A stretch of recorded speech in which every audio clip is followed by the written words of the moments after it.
I just thought I'd film a bit of an update, pretty much on everything. Uh, so I've got the blue WRX, which is there. I'll show you that in a minute. I've got my Cresta, which is there. And then I got my white little daily, which I'm not really going to do much to anymore because I'm concentrating on this blue car. So this is a 97. I've been working on this for about 2.5 years now. And so right now, what am I doing? I'm plumbing up the fuel system. So we've got that over here. Fuel rails are in, and I've been doing some wiring. I have actually cranked the engine over now, and it's made oil pressure. So this has a link ECU. I'll just point out a few things, I guess. So this is an STI manifold. These are actually STI heads. I had them rebuilt. I got the manifold Cerakoted, just to be a bit different.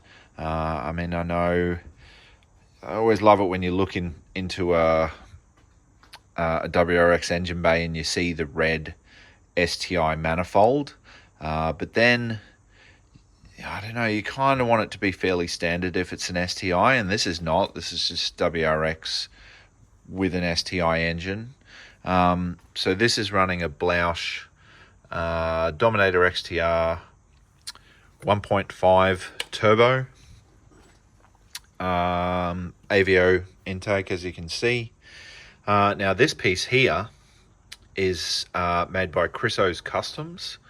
So the top of my expansion tank here was it was all rusty, and the fittings were destroyed. So he makes these in various colors, and he actually just showed me he makes a matching power steering cover. So I'm gonna have to order one of them as well. But yeah, purple, black, gold, you know, the usual anodized colors. So yeah, that's a really, really nice piece if your expansion tank, the hoses are starting to rust. What else? Half the intercooler pipes are missing, but this is actually an old school Apexy, what is it called? It says it down here. GT cooler. So there it is there. It's actually a bar and plate cooler, and the intercooler hoses are actually steel, so they are a bit heavy, and I may consider having these powder coated black. I'm not quite sure whether I keep them that they're like a pale blue metallic color, but yeah, this intercooler is sick, and so is the piping kit. Like, it's really, really nice. This, I didn't choose this radiator. This is a Mishimoto one. It was in the car. I do have a stock radiator, but I figured just leave the aluminium radiator. It looks kind of cool. I don't like Mishimoto. In saying that, you can just buy a Chinese one, which is the same thing. I'd just rather it not say Mishimoto on it. Gritty oil cooler cap. Link ECU. So yeah, currently doing the wiring for this, working out whether or not I'm going to powder coat these pipes, and just trimming bits for the intercooler at the moment with that. But yeah, it's really just plumb the intercooler piping and then do this wiring. So I'll show you. So here's the loom here I've made. That's the oil. I'll show you. It goes like this. So this is actually, I got a video about this, but this is like a JST connector, which is what the expansion looms use.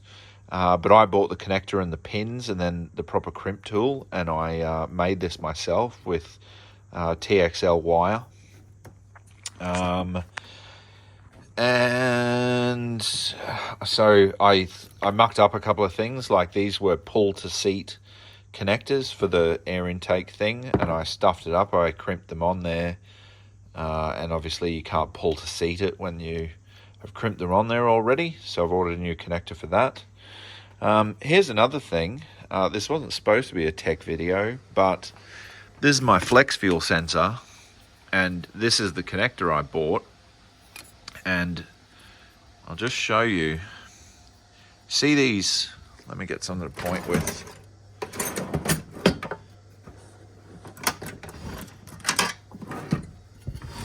So, see these lines here?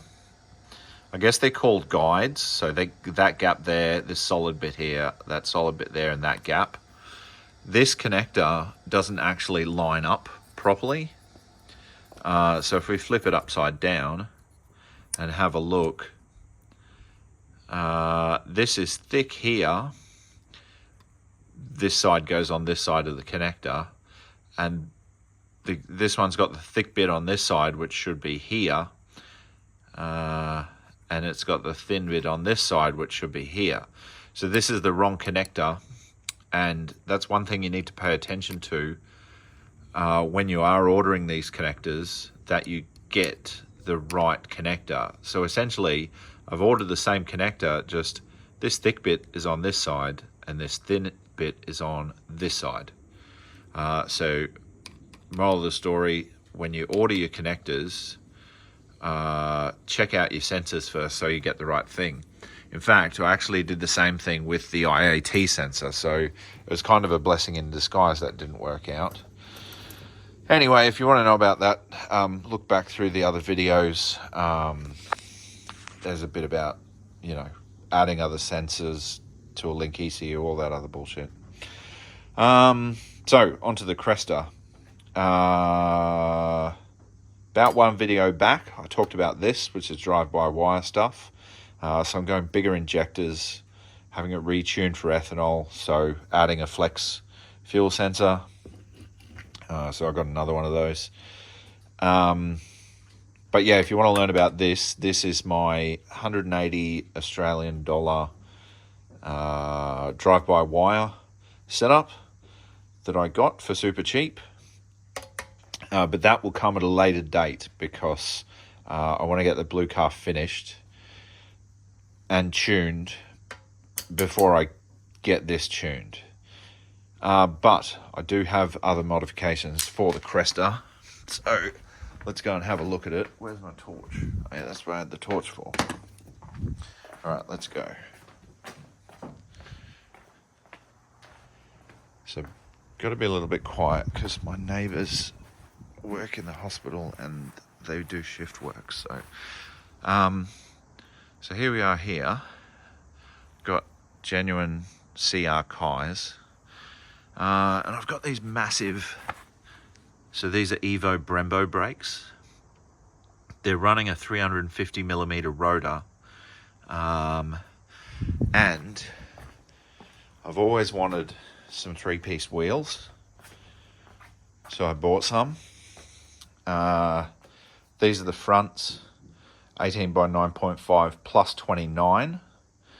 But I got R-disc because I thought they'll need to clear the brakes. No, they're the rears, sorry. 10.5 plus 32, I think. I can't even remember now. Let's see if I can find it.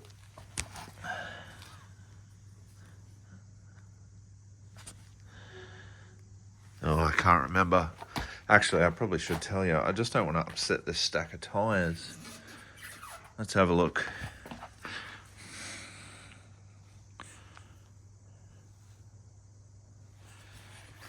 They are...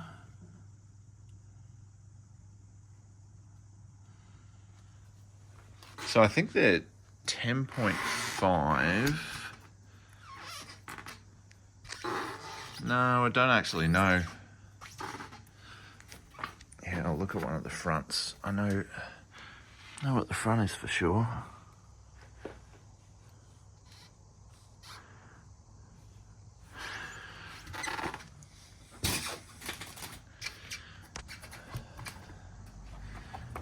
let's have a look. 85 215. Oh yeah, they say on the inside here, don't they? Okay, so the fronts are 18 by 9.5 plus 29. Okay, those out there are 18 by 9.5 plus 33. So those are the fronts. They don't have heaps of dish, but as Gerard from Serial 9 says, some of these wheels without the massive dish in the front look quite cool. And these are the rears, so they do have quite a bit of dish. And these are Work M1 three-piece is what they're called. So let's just have a look at, without letting the tyres fall over. Oh yeah, here we are. So the rears, oh yeah, that's right. So these are 10.5 plus 32. So there you go. 9.5 plus 29, 10.5 plus 32. And the way I worked out the correct sizes was I used an app on my phone. Now, as far as tyres go, these are just some cheap Salem rear ones. These are what I've been running on the rear of the other wheels for quite a while. Altrezzo ZSR is what they're called. So I've been running them for a while. They've been good. They last a while.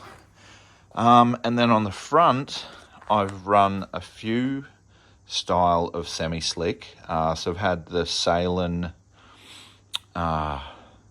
RO1s, which look very similar to these Yokohama Advan. So they look like those over there. They don't last very long, but I think they're about 180 tread wear. And then I've had Kenda KR20As, which are the semi-slick, and I ran the KR20s on the rear, which are a bit harder. But these ones, I had to specially order these at Bow Repairs.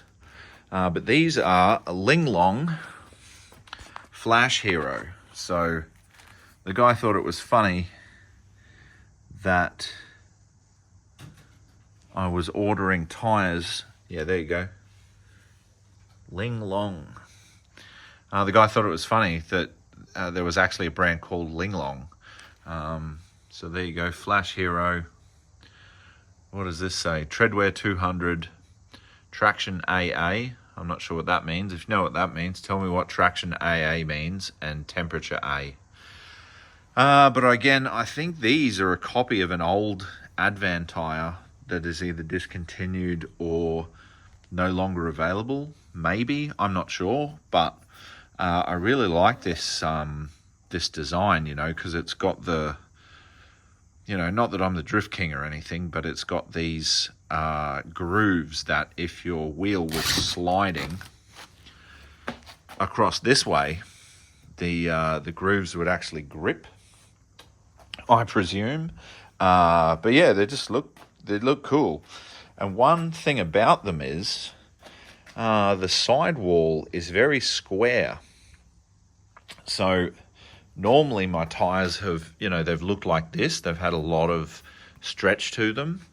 But these tyres here are very square, which is good because when you have a fair bit of camber, having a shoulder here that is quite tall, you know, the tyre will sort of last a bit longer.